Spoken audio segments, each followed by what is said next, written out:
Class 9 अब हम पढ़ते हैं एटॉमिक मास के बारे में कि एटॉमिक मास क्या होता है, उसके बारे में पढ़ना है। देखिए एटॉमिक मास क्या चीज़ है। किसी भी एटम का एक तरह से वेटेज, ठीक है, कोई भी एटम है, कार्बन है, ऑक्सीजन, उसका टोटल वेट कितना है उसको हम एटॉमिक मास बोलते हैं। ठीक है, एटॉमिक मास के लिए यहाँ पे एक एग्जांपल दिखा रखा है, कार्बन मोनोऑक्साइड, जिसको हम बोलते हैं CO। एक बार ध्यान रखिए, अगर C कैपिटल है, O भी कैपिटल है, तब तो कार्बन मोनोऑक्साइड है। अगर C कैपिटल है, O स्मॉल है, तभी बन जाता है कोबाल्ट। ठीक है, तो कार्बन मोनोऑक्साइड का हम एक्सपेरिमेंटल किया गया, एक्सपेरिमेंट किए गए, तो उसका जो मास निकाला गया, तो 3 ग्राम जो है कार्बन 4 ग्राम ऑक्सीजन के साथ कंबाइन होता है। ठीक है, in other words carbon combines with 4.3 times, ठीक है, विद मास ऑफ ऑक्सीजन। तो कार्बन का जो जुड़ने का जो वो है मास, वो कितना है, 4.3 है ऑक्सीजन से। जब एटॉमिक मास निकाला गया था तो उसको शुरुआत में बोला था AMU। ठीक है, क्या बोलते थे, AMU। लेकिन IUPAC एक संस्था है जो केमिकल्स के नाम देती है, उसके रिकमेंडेशन के अकॉर्डिंग अब उसको कैसे लिखा जाता है, स्मॉल यू के फॉर्म में लिखा जाता है। ये होता है एटॉमिक मास को इस तरह हम लिखते हैं। ठीक है, अभी यहाँ पे जो कार्बन की एटॉमिक मास, अपन जो एटॉमिक मास के बारे में पढ़ रहे हैं वो सारा एक अंदाजे पे चल रहा है। ठीक है, तो ये एटॉमिक मास हम कैसे निकालते थे, कैसे निकालते थे। देखिए, जो ऑक्सीजन जो है उसके पास एक ऐसी पावर थी कि वो लगभग सभी तरह के कंपाउंड्स के साथ जुड़ जाता था। ठीक है, जैसे यहाँ पे लिख रहा है, the oxygen considered relevant due to 2 reasons. Oxygen को एक रिलेवेंट माना जाता था क्योंकि ऑक्सीजन की कंबाइन की जो पावर है लगभग सभी कंपाउंड के साथ, एलिमेंट के साथ हो जाती थी। तो ऑक्सीजन के अकॉर्डिंग, ऑक्सीजन कितने ग्राम से है उसके अकॉर्डिंग हम एटॉमिक मास निकाला करते थे। ठीक है, तो जैसे लिख रहा है, oxygen reacted with a large number of elements and form compounds. एक तो ये प्रॉपर्टी थी कि हम ऑक्सीजन को रिलेवेंट लेते थे एटॉमिक मास बनाने के लिए। This atomic mass unit gave masses of most of the element as whole number. और जो ये जो एटॉमिक मास की जो यूनिट थी वो क्या कर, उसमें क्या किया गया, मान लीजिए किसी भी एटॉमिक मास का निकला 1.5, तो उसको 1.5 को होल नंबर में चेंज कर देते थे। 1.5 को 2 माना जाता था। क्यों, ऐसा क्यों माना जाता था, क्योंकि कोई भी कैलकुलेशन करते वक्त हमारे पास कन्वीनियंसी होती थी। ठीक है, कन्वीनियंस कैसे, कोई भी कैलकुलेशन करेंगे, एक तो 1.5 को लेके कैलकुलेट करो, एक 2 को लेके कैलकुलेट करो, तो 1.5 इतना कन्वीनियंट नहीं होता था, इसलिए उनको क्या माना गया, होल नंबर माना गया। अब देखिए आगे देखिए, However, in 1961 for universally accepted atomic mass unit, carbon 12 isotope was chosen as the standard reference for the measuring atomic masses। अब 1961 में कार्बन 12 का आइसोटोप, यानी कार्बन का एक दूसरा रूप था जिसको बोला गया कार्बन 12 आइसोटोप। आइसोटोप क्या क्यों बोल रहे हैं, क्योंकि कार्बन का दूसरा रूप है। इसको एटॉमिक मास मेज़र करने के एक स्टैंडर्ड यूनिट माना गया था।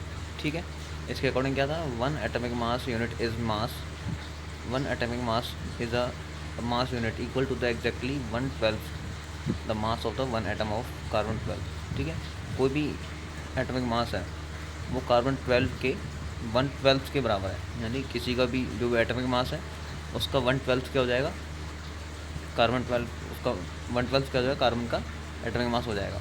मान लीजिए ए, जैसे कोई भी एटॉमिक मास लिया, ए इंटू 1/12, इस तरह से ये बोला जा रहा है।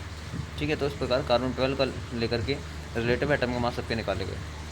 ठीक, यहाँ एक फ्रूट वाला एग्जांपल है, आप अपने आप खुद पढ़ के देखें। अब जैसे कि यहाँ दिखा रखा है एटॉमिक मास सबके, हाइड्रोजन का कितना है, कार्बन का कितना है, नाइट्रोजन का कितना है। एक्चुअली हम कैसे निकालते हैं मैं आपको बता देता हूँ। एटॉमिक मास निकालने के लिए आपको प्रोटॉन और न्यूट्रॉन के जो नंबर हैं उनको आपस में ऐड कर दीजिए। जितने प्रोटॉन होंगे उतने न्यूट्रॉन, उनको आपने ऐड करा तो आपका एटॉमिक मास निकल के आ जाएगा। ऐसा हाइड्रोजन है, कार्बन, नाइट्रोजन, सबका एटॉमिक मास आपको दिखा रखा है। ठीक है, जैसे क्लोरीन का 35.5 है।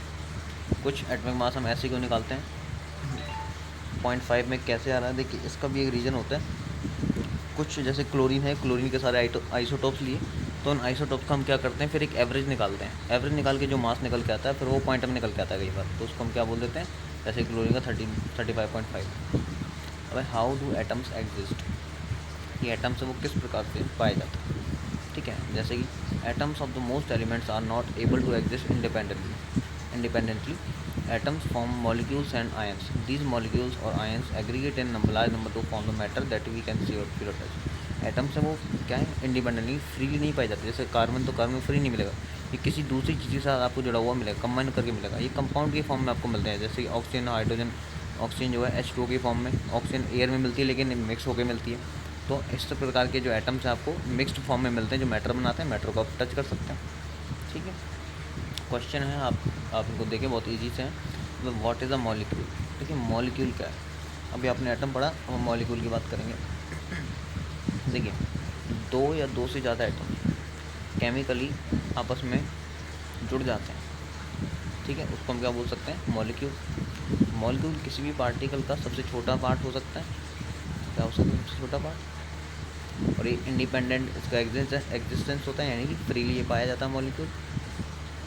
Atoms of the same element और difference element can join together to form molecule. Atom है उसके सेम एलिमेंट, जैसे ऑक्सीजन ऑक्सीजन ऑक्सीजन या फिर कार्बन ऑक्सीजन, इस प्रकार से आपस में जुड़ेंगे तो क्या बनाते हैं, एक मॉलिक्यूल का फॉर्मेशन होता है। ठीक है, अब है मॉलिक्यूल्स ऑफ द एलिमेंट। जैसे मॉलिक्यूल में टेबल देखिए, टेबल 3.4 में देखिए कंपाउंड है। अब देखिए H2O, इसमें इसके कौन कौन से एलिमेंट यूज़ में हुए, हाइड्रोजन ऑक्सीजन रेशियो 1/8 का, तो ये आपको एक टेबल दिखा रखी है। अब है मॉलिक्यूल्स ऑफ एलिमेंट। देखिए the molecules of an element are constituted by the same type of atoms. Molecules of element में सेम टाइप के एटम, जैसे ऑक्सीजन है तो ऑक्सीजन ही जुड़ेगी, जैसे O + O O2, तो एक ऑक्सीजन का मॉलिक्यूल बना। ठीक है, molecules of many elements such as argon, helium etcetera are made up of one atom of that element. जैसे आर्गन्स हैं और हीलियंस हैं, ये क्या है, वन एटम से मिलके बनते हैं, तो वन एटम से मिलके बनते हैं ये, तो उनको मोनो एटमिक मॉलिक्यूल भी बोलते हैं। ऑक्सीजन जो है एक डाई एटमिक मॉलिक्यूल है, क्योंकि इसमें दो ऑक्सीजन जुड़ते हैं। ठीक है, आपको दिखा रखा है एग्जांपल मोनो एटमिक का, डाई एटमिक का और ट्राई एटमिक।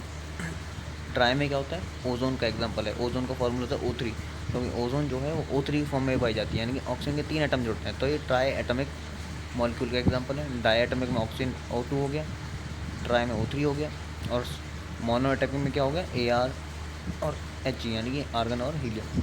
ठीक है, अभी आप टेबल देखें, इसको पढ़ें, बाकी का मैं आपको बाद में पढ़ाऊँगा। ठीक है, अब इसको पढ़ के देखिए। अब मॉलिक्यूल्स ऑफ कंपाउंड और आयन वगैरह के बारे में बाद में पढ़ेंगे, और ये फार्मूला कैसे है इसको भी बाद में पढ़ेंगे। आप इसको लर्न करें। टेबल में मोनो एटमिक कौन से हैं, डाई एटमिक कौन से हैं, टेट्रा मतलब होता है 4, जिसके 4 पाए जाते हैं, और पॉली एटमिक जो बहुत सारे पाए जाते हैं एक साथ ही। तो इनके बारे में पढ़ेंगे नेक्स्ट वीडियो में, अभी आप इसको इतना पढ़ें।